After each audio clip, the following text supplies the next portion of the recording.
Mes chers internautes, chers téléspectateurs et internautes, je vous salue au nom puissant et glorieux de notre Seigneur Jésus-Christ. Je suis dans la joie de vous retrouver encore dans ces moments très importants de la prédication. Nous allons passer de très bons moments avec vous. Je sais que vous ne serez pas déçus et nous voulons prier ensemble avec vous pour écouter la parole du Seigneur. Prions le Seigneur. Éternel Dieu des armées, nous te bénissons, nous te rendons grâce pour la grâce que nous avons trouvée de nous asseoir dans la table du roi pour écouter la parole. Seigneur, nous recommandons ces moments entre tes mains. Laisse que tu nous parles, tu édifies nos âmes. Que ce message trouve une bonne place dans le cœur de tout celui qui va le suivre. Au nom puissant et glorieux de Jésus, parle-nous, éclaire notre intelligence. Au nom de Jésus, Amen. Bien-aimés, le thème de notre message aujourd'hui, c'est avance. Avance. Je vais parler de l'avancement en te poussant d'avancer. Voilà pourquoi j'ai intitulé mon message Avance. Je vais pousser quelqu'un à l'avancement. Je vais donner aussi quelques principes, quelques clés très importantes qui va aider tout un chacun de nous de comprendre quelques secrets de l'avancement. Bien-aimé, pourquoi je vais parler de l'avancement? Pourquoi je vais enseigner sur l'avancement? Je signale que c'est un message très long. Et ça, ce n'est que la première partie parce que je ne crois même pas que je vais tout terminer aujourd'hui parce que le message est riche, le message est vraiment fort.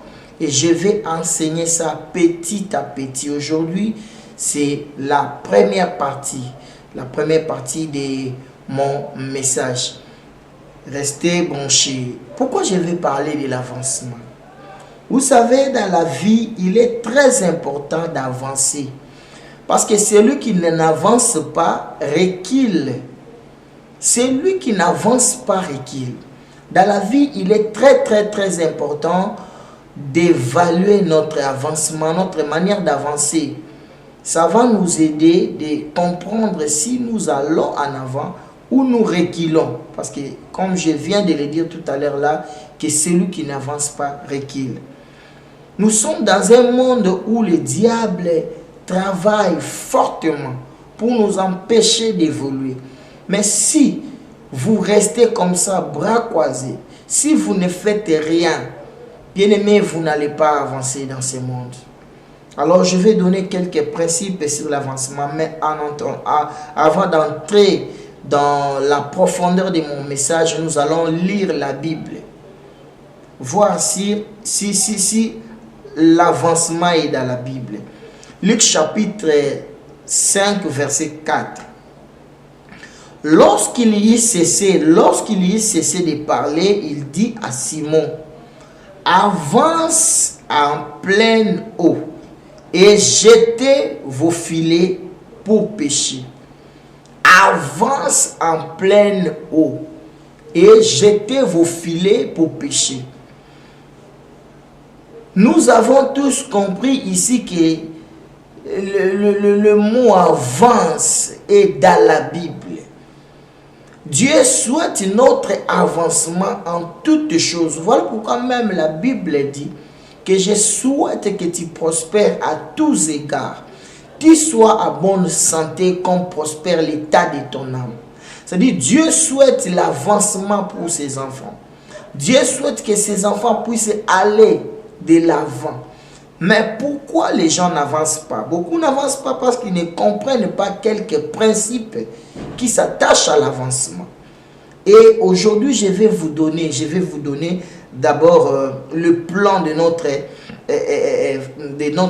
prédication et nous allons détailler ça un à un.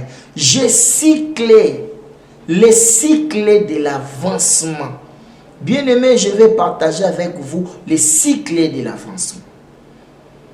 Première clé de l'avancement, première chose que tu dois retenir pour avancer dans la vie. La première chose, c'est le refus de ton état présent. L'état où tu es maintenant, tu dois le refuser pour avancer. Le refus de cet état. Je donne le plan de notre formation, le plan de notre message en gros, et après je vais détailler mon message. La deuxième clé de l'avancement, c'est la loi du mouvement. La loi du mouvement. Rien ne va bouger dans ta vie si toi-même tu ne bouges pas. Alors tu dois noter qu'il y a la loi du mouvement. Tu dois faire le mouvement pour que les choses aillent de l'avant, pour que les choses avancent, pour que les choses changent. Troisième clé de l'avancement, l'oubli du passé. Tu ne peux pas avancer dans la vie si tu es là pour penser toujours aux choses qui sont déjà passées il y a des années. Ça te bloque, ça t'empêche d'avancer. J'ai dit troisième clé, c'est l'oubli du passé. Il faut laisser passer le passé et regarder devant pour avancer. Et troisième clé, je dirais quatrième clé pour avancer, c'est bannir la peur des obstacles. Il faut bannir la peur des obstacles. Si tu as toujours peur d'échouer, tu as peur des obstacles que vous rencontrez dans les chemins, bien aimé, vous n'allez pas avancer. Avant-dernier point, commence avec ce que tu as. Bien aimé, il faut savoir commencer avec ce que tu as. Tu as quelque chose dans ta main et tu dois commencer. Tu dois faire un effort de commencer. Avoir beaucoup de projets n'est pas un problème. Le problème est que tu dois le mettre en œuvre. Commence. Et commence avec ce que tu as. Et le dernier point, c'est accepter de payer le prix pour avancer. Tu ne peux pas avancer dans la vie si tu ne sais pas payer le prix. Et dans payer le prix, dans la vie, il y a le prix à payer et le prix à gagner. Tu n'auras jamais le prix à gagner si tu n'as pas payé le prix. Il faut commencer d'abord par le prix à payer et après tu auras le prix à gagner. Ce sont là les choses que nous allons partager durant notre prédication. Et là, je vais entrer dans les détails de mes 6 points. Aujourd'hui, je vais toucher seulement le premier point. Comme ça, nous allons aller de petit à petit.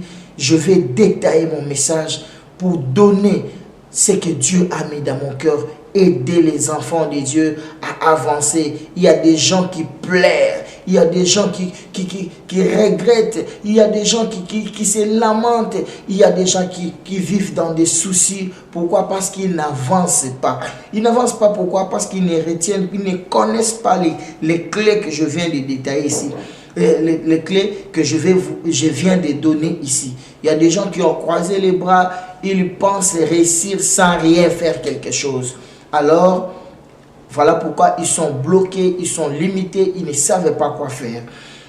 J'étais en train de dire qu'il y a 6 points que j'ai détaillés ici, mais parmi ces 6 points, je vais commencer par la première. La première clé pour avancer, j'ai dit, c'est le refus de cet état. Le refus de cet état. Et dans le refus de cet état, il y a aussi quelques sous-points que je vais parler aujourd'hui. Bien-aimé, si tu ne refuses pas l'état actuel de ta vie, tu ne vas pas passer à l'étape suivante. Si tu ne refuses pas là où tu es maintenant, tu ne vas pas avancer. Je vous donne un exemple simple. Même quand nous marchons, ce que nous faisons, c'est quoi? on jette le pied gauche et pour avancer, il faut que le pied droit puisse quitter cet endroit et avancer. Et vous allez constater que vous avancez parce que vous faites gauche, droite, gauche, droite. Si gauche ne déplace pas, si droite aussi ne se déplace pas, bien aimé, vous n'allez pas avancer. Vous allez rester dans le même endroit. Si gauche n'avance pas, droite n'avance pas, vous allez rester stationné. Voilà pourquoi il y a des vies qui sont maintenant des vies stationnées. Il est bloqué dans sa stupidité. Il ne sait quoi faire. Il croit que pour avancer dans la vie, et ça va tomber du ciel. Les progrès dans la vie vont tomber du ciel. Voilà pourquoi il y a beaucoup de chrétiens qui sombrent dans la pauvreté, dans l'échec, parce qu'ils croient que la manne va tomber. Ils auront d'autres choses sans rien faire. Ils n'auront pas de prix à payer. Ils ne feront rien. Ils vont réussir comme ça. Ils dorment, ils se réveillent, réussissent. Ça ne se fera jamais. Bien-aimé dans le Seigneur, tu dois retenir ces choses. Je dis la première clé pour avancer, c'est le refus de cet état. J'entre maintenant dans les détails. Dans le refus de cet état, il y a un premier sous-point que je vais parler aujourd'hui, le refus de ce que tu es. Dans le point A, premier point, le refus de cet état. Dans ce point-là de refus de cet état, je vais énumérer quelques sous-points. Premier sous-point, le refus de ce que tu es. Deuxième sous-point, le refus de ce que tu fais. Troisième sous-point, le refus de ce que tu as. Quatrième sous-point, le refus de ce que tu fais. Cinquième sous-point, le refus de là où tu es. Bien-aimé, je vais maintenant entrer dans les détails de mon message.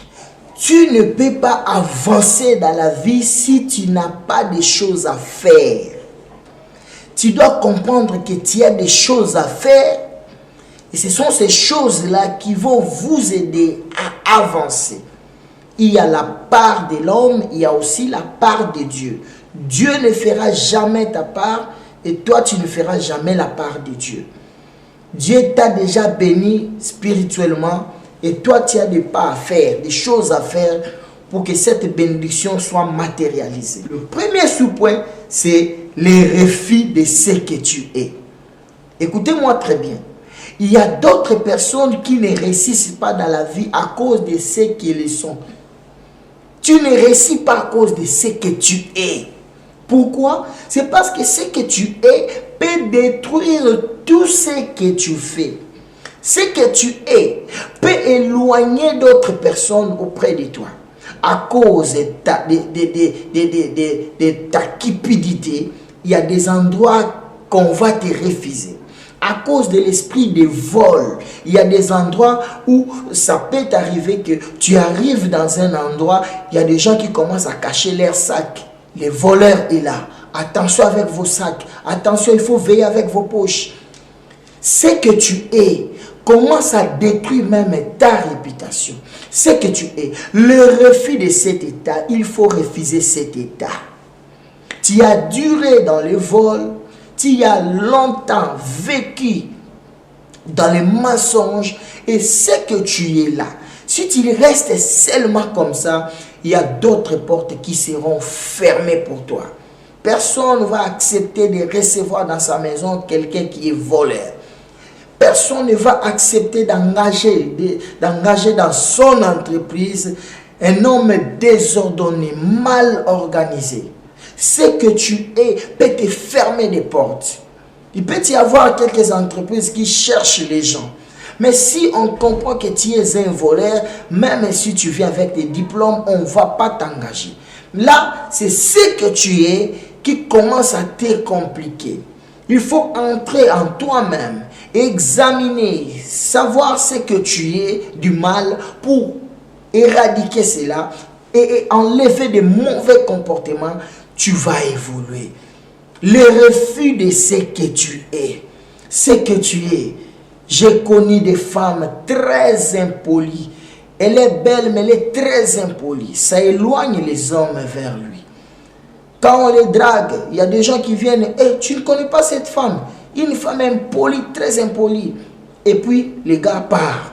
Bien aimé, tu peux rater plusieurs opportunités à cause du vol. Tu peux rater plusieurs opportunités à cause de ton impolitesse. Tu peux rater plusieurs opportunités à cause de ta vie de méchanceté. Tu n'es pas social, tu es méchant, tu ne sais pas parler avec gentillesse avec les gens, tu ne salues pas les gens, tu vis comme si tu n'as pas besoin des gens. Et cette manière-là de vivre, c'est ce que tu es. Hein? Ce que tu es là peut détruire tout dans la vie, peut te bloquer, peut bloquer la situation.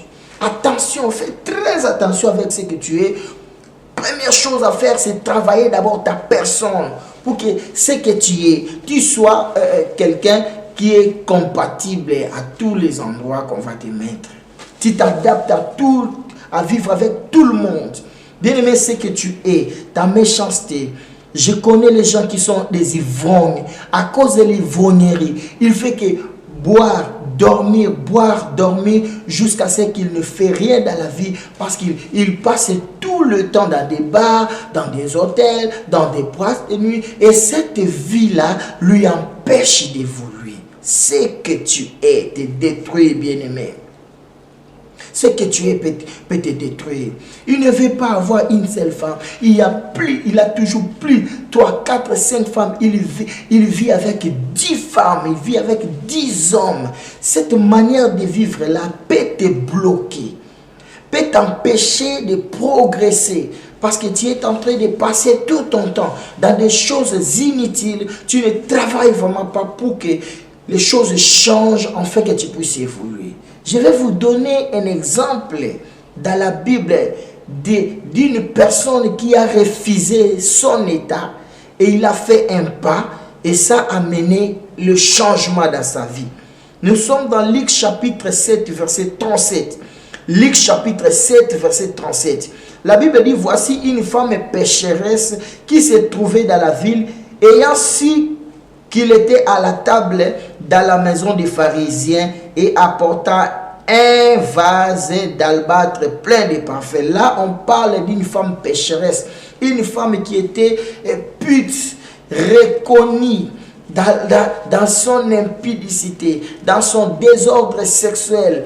Elle était reconnue, elle vivait comme une pute dans la ville. Elle était vraiment connue dans cette ville-là. Mais la Bible dit qu'un jour, cette femme a eu ce qu'on appelle la prise de conscience. Elle s'est dit en elle-même, comment je peux continuer à vivre cette vie? Non, je refuse cette vie. Je dois chercher Jésus. Je dois chercher Jésus. La femme s'est levée et elle est allée acheter un parfum. Et elle savait qu'on ne peut pas rencontrer un prophète main vide. Voilà pourquoi elle est allée acheter le parfum d'albâtre. Et elle est venue chercher Jésus. Et elle est entrée dans la maison où il y avait plusieurs hommes. La femme a bravé la peur. Elle est entrée et elle s'assoit au pied de Jésus. Elle commence à pleurer ses péchés. Et là, il a pris de conscience de ce qu'elle était. Bien-aimé, ce qu'il te faut maintenant, c'est le refus de cet état. Tu gagnes l'argent dans la magouille, dans l'impudicité, dans la cupidité, dans tout ce que tu fais là, dans le vol. Mais si tu ne refuses pas cet état, tu ne vas pas évoluer. La femme pécheresse ici, une pute, elle s'est décidée d'elle-même, personne ne lui a prêché, elle s'est décidée d'aller chercher Jésus parce que elle en avait marre. Tu dois en avoir marre de cette vie que tu mènes aujourd'hui. Si tu ne refuses pas l'état actuel de la vie que tu mènes, tu ne vas pas avancer. Là, tu es ton premier sorcier, c'est toi-même. Ton premier sorcier, c'est toi-même, c'est ton comportement, c'est ta façon d'être, ce que tu es. Dans le premier point, je dis les refus de cet état. Il faut refuser cet état, cette manière de vivre.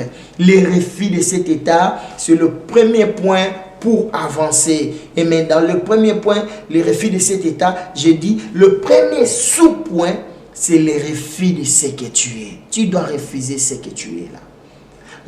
Ta manière de vivre est mauvaise. Et si tu ne refuses pas ce que tu es va détruire tes relations. Ce que tu es va faire en sorte que tu étais déjà engagé dans une entreprise, mais on te chasse à cause de ce que tu es. On n'arrive pas à vivre avec cette personne. On n'arrive pas à cohabiter avec elle. On n'arrive pas à travailler dans l'entreprise avec un homme méchant comme ça. Et puis on te renvoie dans l'entreprise. Ce qui te bloque, ce qui te renvoie à la chômage, c'est ce que tu es. Les refus de ce que tu es. Tu dois refuser ce que tu es. Tu dois refuser ce que tu es pour avancer. L'enfant prodigue dans la Bible, dans Luc 15 et 17, nous montre que cet enfant, il a pris l'argent de la main de son père et il est allé manger cet argent dans les désordres, dépenser en désordre, jusqu'à perdre même ce qu'il avait déjà. Oubliant que c'était son héritage, la part de son héritage qu'il avait demandé à son père. Bien-aimé, il a mangé cet argent jusqu'à finir, tout finir. Il commence à souffrir. C'est ce qu'il est. Ce que tu es peut te vider. Tu peux perdre tout ce que tu as à cause de ce que tu es.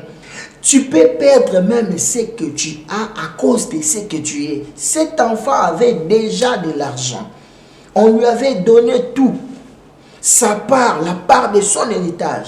Il a reçu de la main de son père, mais il est allé dépenser ça avec des choses inutiles en vivant dans le débauche. Qu'est-ce qui est arrivé? Il a tout perdu.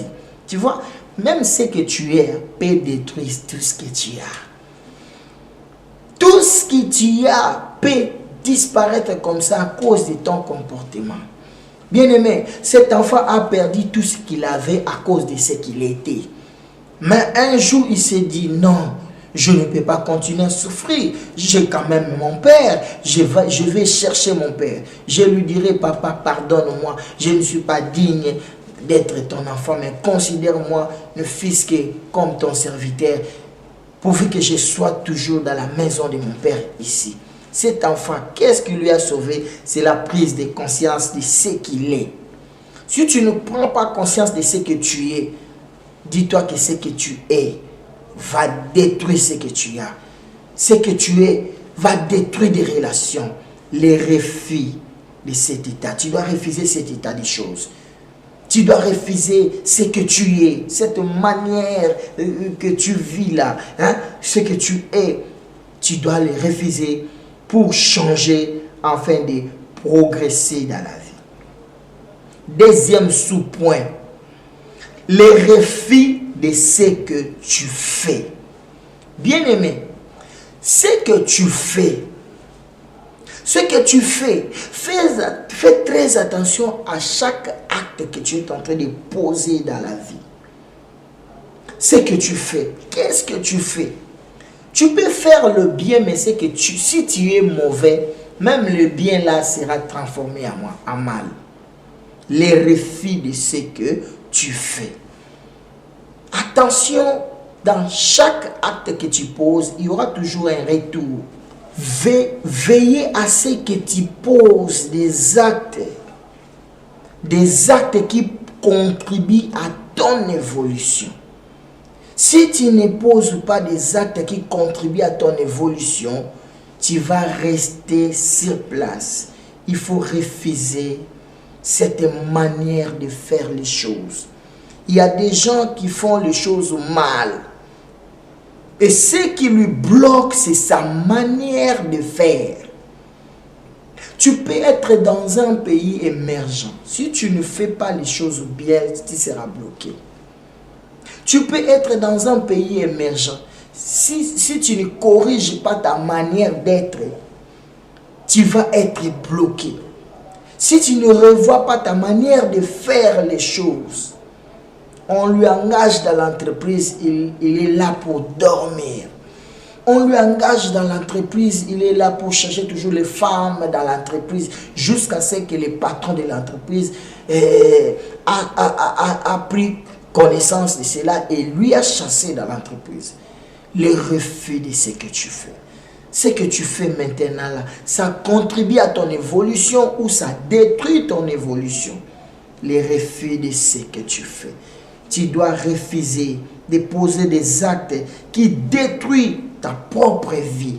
Ne pose jamais des actes qui contribuent à ta destruction. Ne sois pas complice de ta propre destruction. Ce que tu es, ce que tu fais peut détruire beaucoup de choses. Tu peux détruire, la Bible dit quoi? La femme sage bâtit sa maison, mais l'insensé la détruit de ses propres mains. C'est-à-dire que les actes qu'elle pose détruisent maintenant sa propre maison. Bien-aimé, attention à ce que tu fais là. Il y aura toujours des répercussions de tes actes. Tu es allé tuer parce que tu étais en colère, tu tues, on te prend, on te jette dans la prison et tu passes 10 ans dans la prison sans rien faire. Tu vas connaître les retards. Si tu étais dehors, tu allais faire beaucoup de choses. Mais parce que tu es emprisonné à cause de ce que tu avais fait, voilà, ça commence à retarder les choses dans ta vie. Attention à ce que tu fais. Attention à ce que tu fais. Pour que ce que tu fais là ne détruise pas ton avenir, ne détruise pas ta vie. Troisième sous-point, les refus de ce que tu as. Bien-aimé, si tu ne refuses pas un, tu n'auras pas deux. Mais si tu trouves déjà que j'ai tout, c'est là où tu vas rester stationné, bloqué. Pour avoir deux, il faut refuser un. Le refus des choses que tu as maintenant. Seigneur, je te bénis pour ce que j'ai maintenant, mais je trouve que ça c'est trop peu. Donne-moi beaucoup. Et tu commences à travailler pour que tu gagnes beaucoup. Le refus de ce que tu as là ne te suffit pas. Le refus de ce que tu as. Bien aimé, il y a des gens aussi qui ont des mauvaises choses dans leurs mains. Et pour que Dieu leur donne de bonnes choses, ils doivent jeter les mauvaises choses qu'ils ont pour que Dieu leur donne de bonnes choses. Il y a une personne dans la Bible qui s'appelle Zachée. Il était riche. Il s'est enrichi dans le vol. Un jour, Zachée a pris conscience que j'ai gagné la richesse, mais de la mauvaise manière. J'ai besoin de Jésus. Et Zachée est allé chercher Jésus, jusqu'à même monter sur un arbre pour voir Jésus. Et quand Jésus est arrivé à cet endroit, il a dit à Zachée, descends, aujourd'hui je vais loger dans ta maison. Je vais manger dans ta maison. Et quand Zachée est descendu, il y a des gens qui murmuraient. Jésus est allé loger dans la maison d'un homme. Ils ont d'abord commencé par juger la maison. Pourquoi? Parce que dans la maison là, c'est là qu'étaient cachées les mauvaises choses, les choses volées. Et quand Christ est venu dans cette maison là, ils ont mangé, ils ont parlé, ils ont causé, ils ont passé des bons moments. Et quand Jésus voulait le moment où Jésus voulait partir, Zachée s'est dit en lui-même, dans cette maison, j'ai Jésus.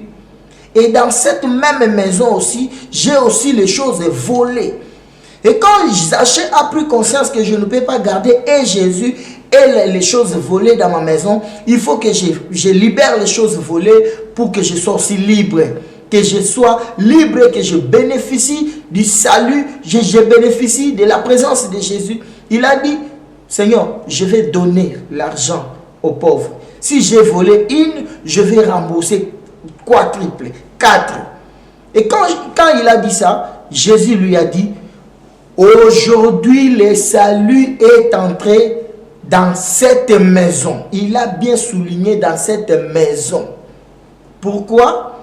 Première chose, c'est parce que dans cette maison-là, il y avait les choses volées. Il y a des gens qui ont des choses, mais qui ont des choses volées. Tu dois refuser ce que tu as là, du mal, pour que Dieu te donne de bonnes choses. Les refus de ce que tu as.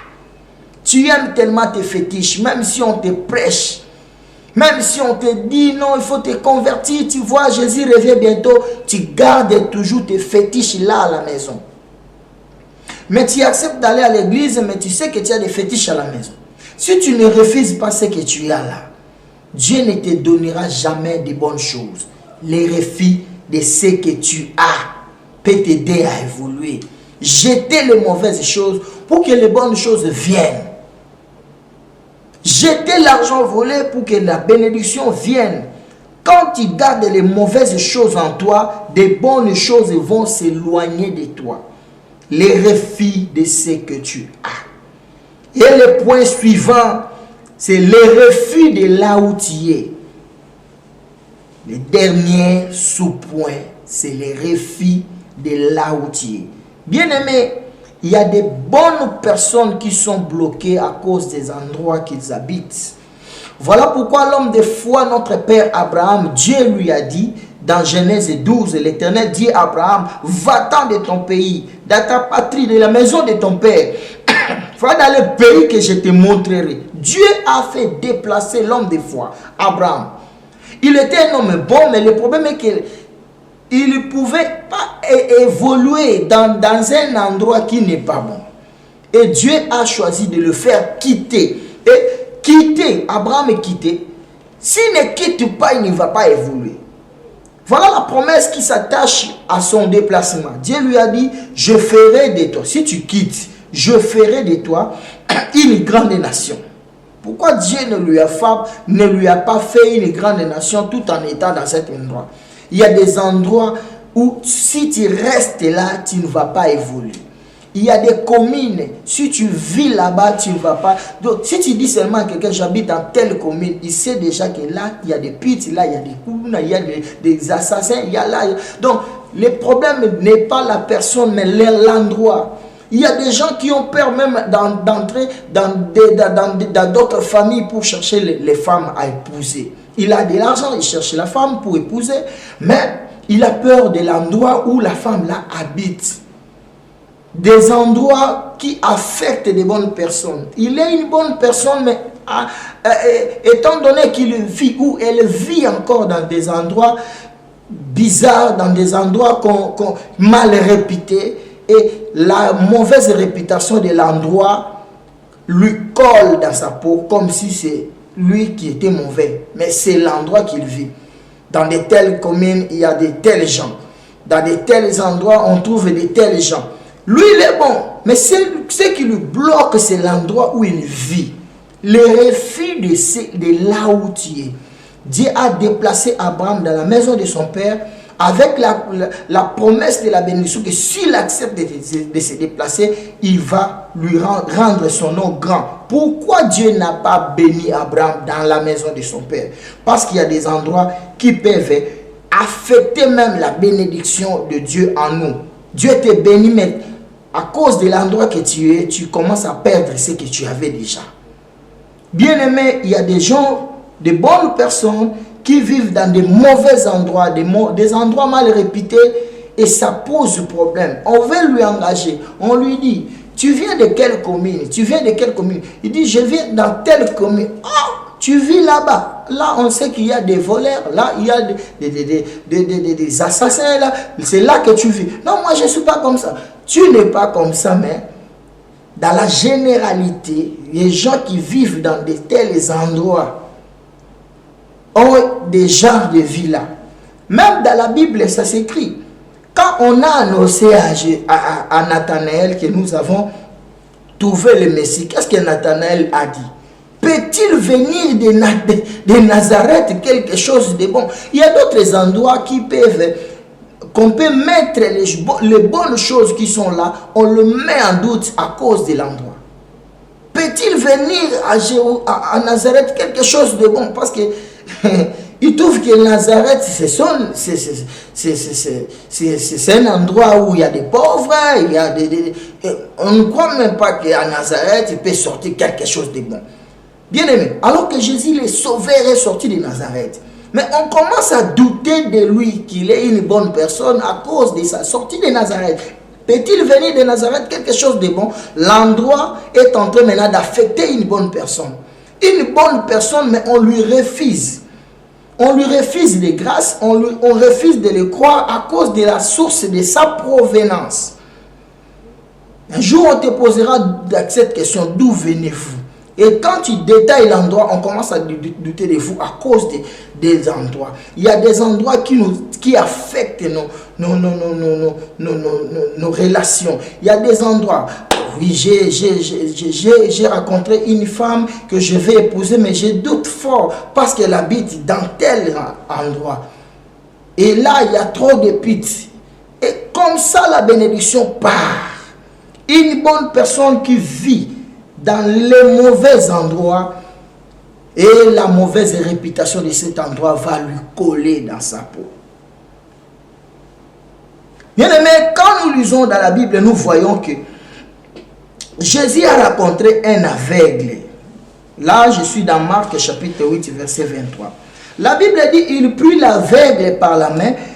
Marc chapitre 8, verset 23. Il prit l'aveugle par la main et lui conduisit hors du village. Bien aimé, Jésus pouvait guérir cet aveugle là où il était. Il a rencontré un aveugle dans un village. Mais la Bible dit, il prend l'aveugle et le conduisit hors du village. Pourquoi ne pas guérir cet aveugle dans cet endroit-là qu'il avait trouvé? Il a vu que je ne peux pas lui faire de bonnes choses dans de tels endroits. Il faut que je fasse sortir l'aveugle dans cet endroit pour que je lui bénisse. Et il a pris l'aveugle, lui a fait sortir dans cet endroit-là. Et après, il lui a imposé la main, il lui a dit, va te laver, patati patata. Mais à la fin, quand l'aveugle a vu, il lui a posé la question s'il voyait quelque chose, il lui a dit que non, je vois des gens comme des arbres. Jésus lui a touché encore. Quand l'aveugle est guéri, curieusement, Jésus lui a dit, ne rentre plus au village. Marc chapitre 8, verset 26. Alors Jésus les renvoya dans sa maison en disant, n'entre pas au village. Est-ce que Jésus avait peur du village? Non. Mais il savait que cet endroit-là peut créer des problèmes à cet aveugle s'il rentre. Bien aimé, il y a des endroits maudits. Il y a des endroits qui ne sont pas des lieux prophétiques pour vous. Voilà pourquoi Abraham devrait quitter sa maison, la maison de son père, pour être béni dans l'endroit que Dieu a choisi pour lui. Voilà pourquoi Israël ne pouvait pas être enrichi, béni dans l'Égypte. Il devait sortir pour vivre la main de Dieu dans Canaan. Il y a des endroits que tu ne dois pas vivre. Les refus de là où tu es. Les disciples sont venus voir Jésus. Jésus, on cherche à te faire mourir. Jésus a dit, oh, ne vous en faites pas. Je vais prêcher aujourd'hui, je vais prêcher demain. Après, je vais rentrer à Jérusalem parce qu'il n'est pas bon qu'un prophète meure en dehors de Jérusalem. Pourquoi? Parce que Jérusalem, c'était un endroit prophétique. Il y a des endroits qui sont des endroits prophétiques. Il y a des endroits où tu arrives là, tu as des problèmes, des choses s'ouvrent directement. Il y a l'épanouissement, il y a la bénédiction parce que tu es dans un endroit béni de Dieu. Mais il y a aussi des endroits où le diable a lié les gens. Si tu es là, même si tu as beaucoup d'argent, ça peut arriver que cet argent-là soit disparu comme ça, tu peux le perdre, tu peux perdre ce que tu as à cause des mauvais endroits, des mauvaises habitations, des mauvais milieux, des mauvais entourages. Alors faites attention au refus de là où tu es. Refuse là où tu es, quitte les mauvaises choses. Voilà pourquoi la Bible dit, sortez au milieu d'eux. Sortez au milieu, il y a de milliers que tu dois sortir pour être épanoui. Waouh! Mais le message, le premier partie de ce message, touche à sa fin. Aujourd'hui, je me limite seulement à un seul point, les refus de cet état. Pourquoi les choses marchent de cette manière? Je dois refuser. Et pour refuser, je commence d'abord par me refuser ce que moi-même je suis. La manière dont je suis, ce que moi je fais. Je refuse ce que je fais de mal. Je refuse ce que je suis. Ce que moi je suis. Si c'est mauvais, je le refuse. Je refuse des mauvais endroits. Je refuse. Donc tu ne peux pas évoluer si tu ne sais pas dire non à d'autres choses. Voilà, c'était le pasteur Timothée de Dieu dans ce très bon message. Avance. Prions le Seigneur. Seigneur Dieu, je bénis tous ceux qui ont écouté ce message. Laisse que cette parole soit une bénédiction pour eux. Cette parole soit scellée dans leur cœur, que le diable ne puisse pas voler. Au nom de Jésus, Amen. C'était la première partie du message Avance. J'ai donné quelques secrets de l'avancement. Suivez-moi dans le deuxième message, dans la deuxième partie de ce message.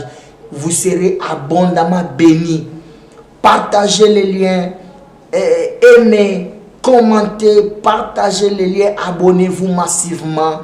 Dites aux gens de suivre ces messages et surtout le deuxième partie, la troisième, la quatrième partie, il y aura plusieurs parties dans ces messages. Aujourd'hui, j'ai touché seulement la première partie. Il y a encore 5 parties qui restent. Je vais le développer petit à petit. Restez branchés, c'est un message en série. Tu as suivi la première partie, veille à ce que tu suives aussi la deuxième partie. Que Dieu vous bénisse. C'était le pasteur Timothée de Dieu. Que Dieu vous bénisse au nom de Jésus. Amen.